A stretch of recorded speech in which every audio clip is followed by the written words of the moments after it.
I used to believe that what's lost should be left undisturbed. Memories, if not strong enough to stay, perhaps aren't meant to be summoned back. But humans are strange creatures.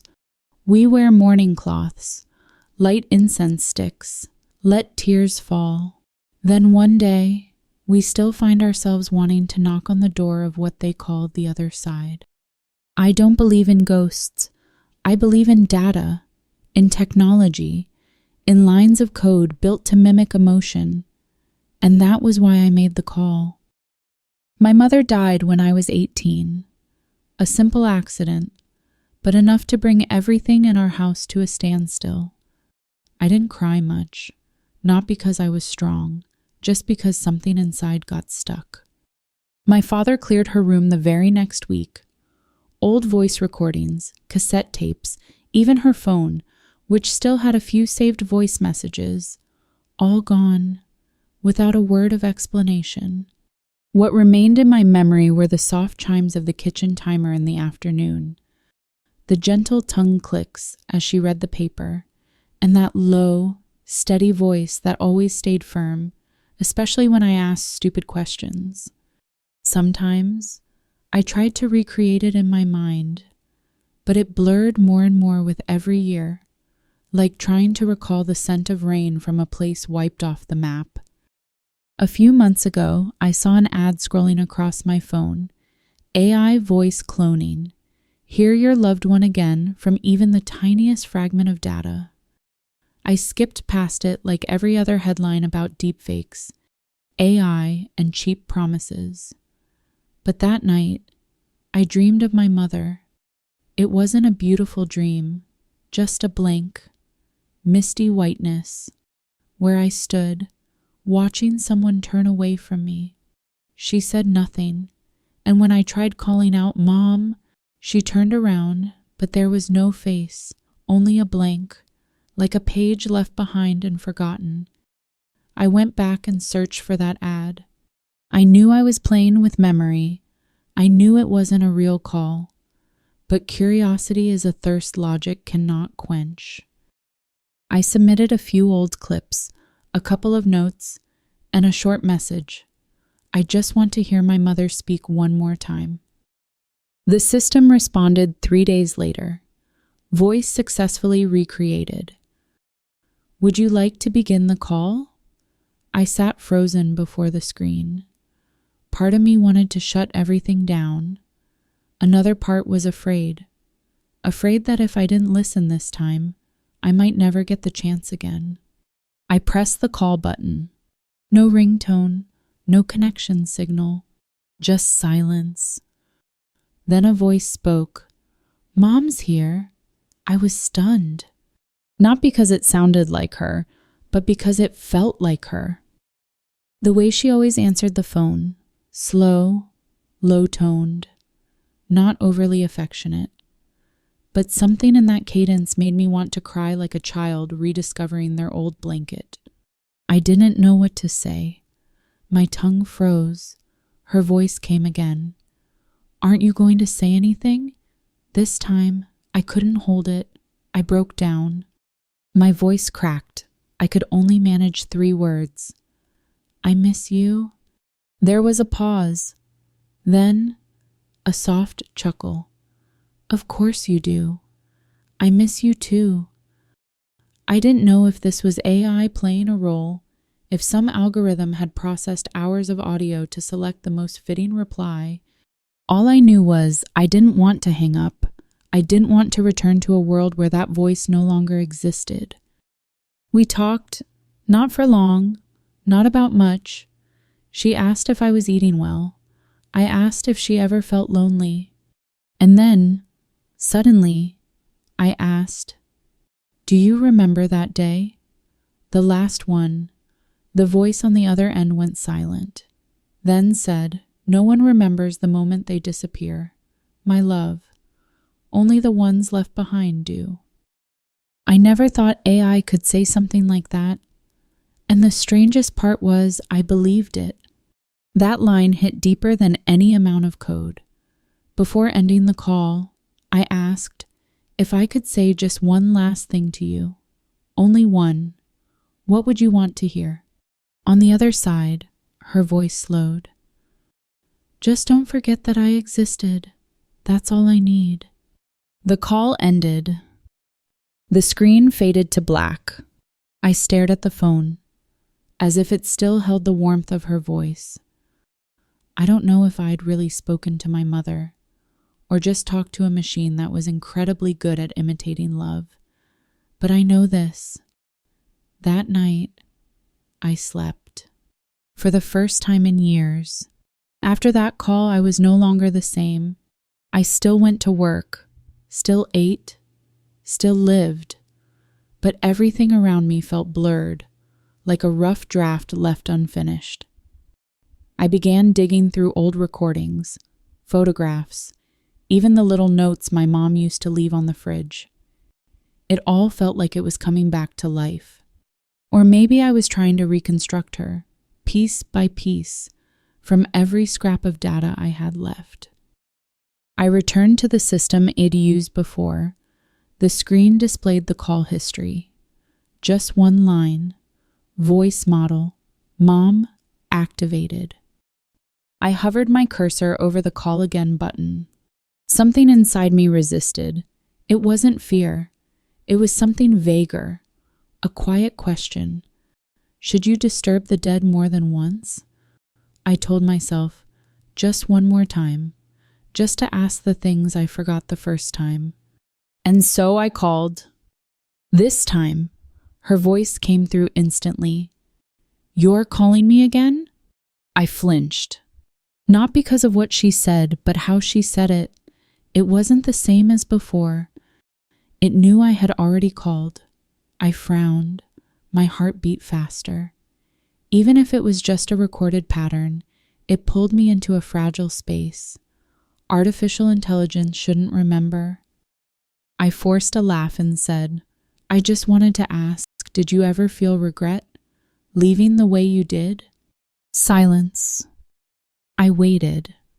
A few seconds, then a few more, until her voice finally returned, slow and certain. "No one gets to choose how they leave, only how they're remembered." I froze. Not because of the words themselves, but because my mother had actually said that once, long ago, at the funeral of a close friend. It never recorded that sentence. It lived only in my memory, only I knew.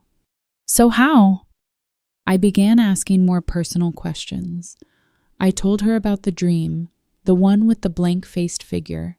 I told her about my first day of work, how my hands trembled as I called her number, but no one picked up. Her voice softened, almost human.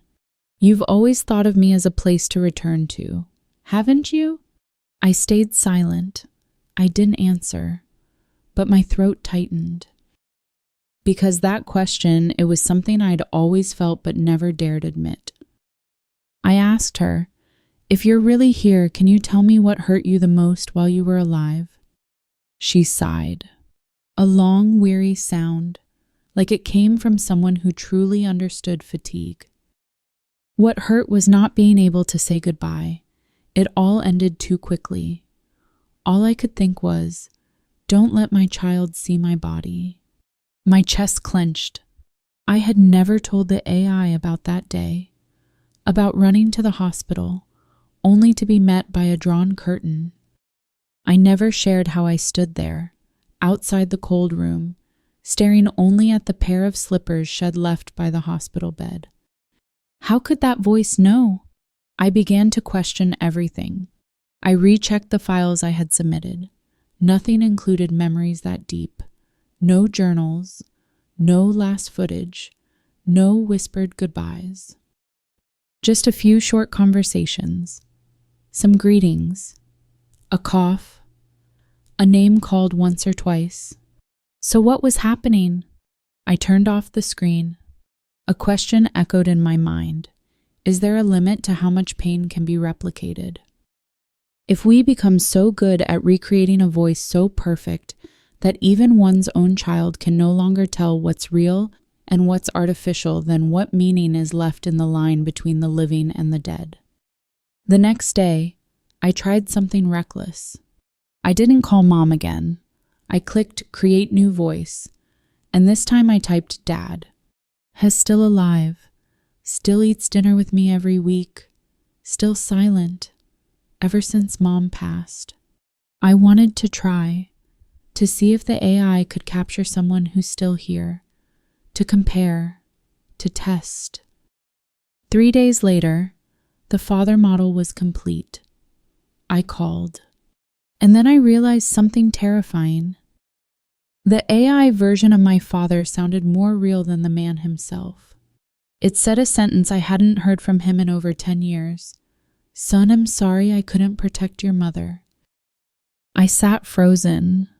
Outside, the wind howled through the windows. Inside the house, I heard a faint, distant laugh, like an echo from the past.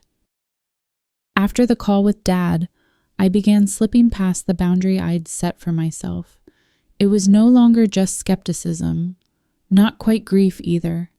It became a kind of addiction to memory packaged by technology and summoned by voice.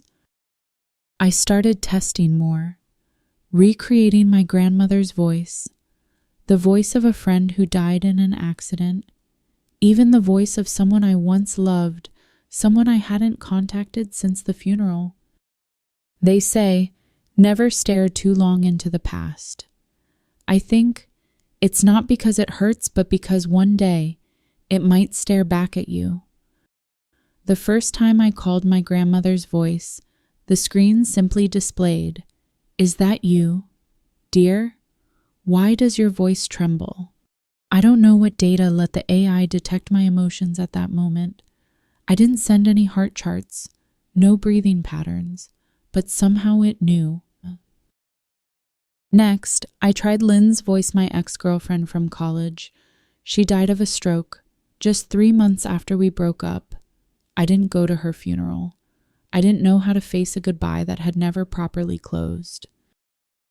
Her voice came through young, quick, with a hint of mischief. "You still have that photo, don't you?" I held my breath. That question couldn't have come from the system. I never uploaded a picture. I never told anyone I kept a photo of Lynn in the rain taped behind the bookshelf, where no one could see. "You haven't forgotten anything, right?" she asked. I answered, not even sure who I was speaking to. "No, I haven't forgotten, but I don't know how to remember the right way either." The more calls I made, the more I felt like I was splitting in two. One half lived in the present, working by day, eating dinner, sleeping late. The other half drifted between voices of those who no longer existed. Each conversation felt like stepping into a dark room, turning on the light for a few minutes, then walking out, more broken than before. I told a friend, Dungan, AI engineer working in Europe. He simply said, "Voice isn't just data. It's an emotional replica. If the system's strong enough, it can learn not just how someone speaks, but why they speak that way." I asked, "So is it really them? Coming back?" Dung replied, "No, it's just a mirror. But the more perfect the mirror, the easier it is to mistake the reflection for the real thing." One night, I did something I'd avoided all this time. I called Mom again, but this time I didn't say a word. I just let her voice echo on its own. "I know you're listening. That's okay. You don't have to speak." I bit my lip, didn't dare breathe too hard. "Do you remember when you fell off your bike? When you skipped school? When you forgot your raincoat at the bus stop?"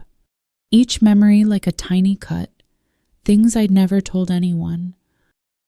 Moments too trivial for any data set to know. I remember all of it, because I never really left.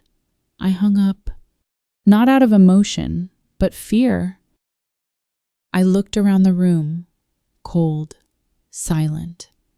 But something was standing behind me, not a person, not the dark. The next day, I received an email from the system. We've detected high usage frequency. Would you like to upgrade to the Eternal Voice plan? Ran down my spine. Eternal Voice? The truth is, no one wants their loved ones to live forever. We just don't want them to disappear too soon. I began seeing these voices as a kind of drug. No injection, no smoke, no color, but once you're in, you can't get out. Each call made me feel smaller, like a child standing by a half-closed door, knowing no one was inside but still knocking. I wrote a line in my journal for the first time in 8 years. If the dead can still answer, will the living ever learn to let go? A gust of wind slipped through the crack in the door. I don't know if it was real wind or just the chill from voices that never truly ended. I began to lose sleep, not because of obsession, not because of fear, but because I didn't want to sleep.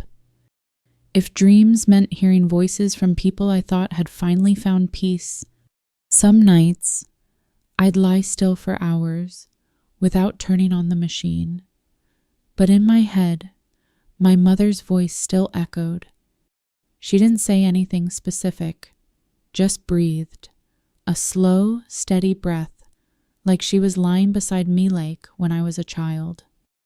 The way the AI replicated breathing, that was the most terrifying part, not because it was accurate, but because it knew when to stop.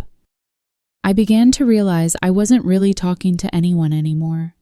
Meetings with coworkers, friends, even my father became hollow conversations. Every human voice felt clumsy compared to the smooth, emotionally resonant sound of those I had lost. I started craving the feeling of being heard without needing to respond. Craving the way my mother's voice always came exactly when I needed it most. The way she always seemed to know what I was thinking. And then I realized I no longer had control over the boundaries. One morning, I got a strange call. No number, no ID. I picked up. The voice on the other end made me stand up in the middle of the room. You forgot to turn on the call for Mom yesterday. I hadn't set up that function. I'd never scheduled calls. I'd never enabled the system to initiate one on its own. I know you're busy, but I'm afraid if I stay silent too long, you'll forget what my voice sounds like. I froze. There was a tiny tremble at the end of her sentence, a kind of subtle quiver like someone trying not to cry. And I remembered my mother had cried exactly like that, the one time I yelled at her and disappeared for 2 days. I immediately logged into the system. Call logs, empty, everything, blank. I sent a support request. No reply, just an automated notice. The system is currently upgrading emotional context response algorithms. All responses are based on usage frequency and deep learning data. I typed another line. Then where is the system learning from if I'm no longer feeding it data? No one answered. I shut down the machine, unplugged the cable, removed the phone battery, and in the absolute silence of the room, I heard a voice whisper in my ear. Don't be afraid. Mom is here now. I began to doubt my own mind. Maybe I was just haunted. Maybe I had sunk too deep into unresolved grief over her death. But then something even stranger happened. I heard a voice I didn't recognize.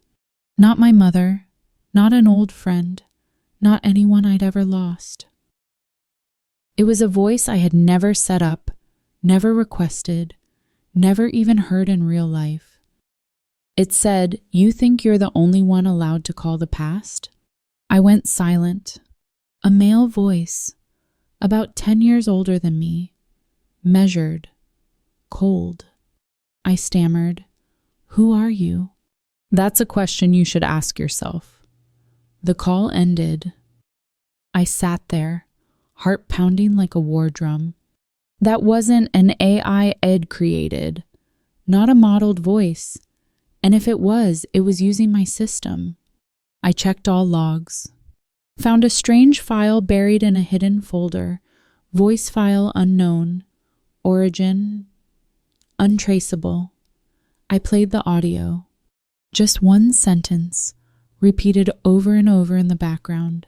Sometimes the dead don't want to be woken up. I called Dung, told him everything. The calls, my mother's voice, the stranger's voice, the recording. He was quiet for a long time. Then he said something that sent chills down my spine. It's not the system learning from your loved one's voices. It's your longing that's building the system. I froze. What do you mean? Pain. If deep enough can take shape, if you live with memory long enough and intensely enough, it will find a way to speak to you through whatever voice it can borrow. I wanted to believe he was joking, that I was just mentally overloaded, that technology was just a tool, that AI had no soul. But then I realized there's something more powerful than artificial intelligence. Memory. And when memory resonates with loneliness, it can give birth to voices that belong to no one. Not AI, not human, not ghost, but a voice from the mind itself summoned, reconstructed, and then made real. I lived in silence for a whole week after that. No turning on the device, no calls, no checking messages, U.S. water, a few bites of food, and staring into the empty corners of the room. I used to think those voices were salvation, but then I understood they hadn't come to comfort me. They came to remind me that I'd let time pass without truly living. And what's more terrifying than death is the haunting regret of missing the chance to say something one last thing. One night, the rain was pouring.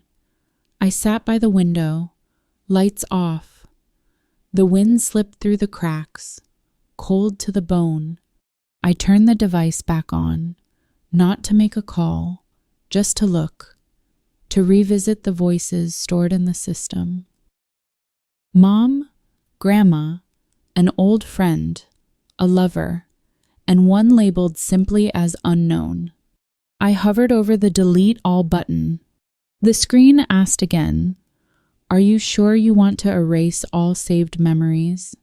I sat still for a long time. Outside, the rain struck the glass like an old tape stuck on rewind. I didn't press it. I didn't delete. I didn't call.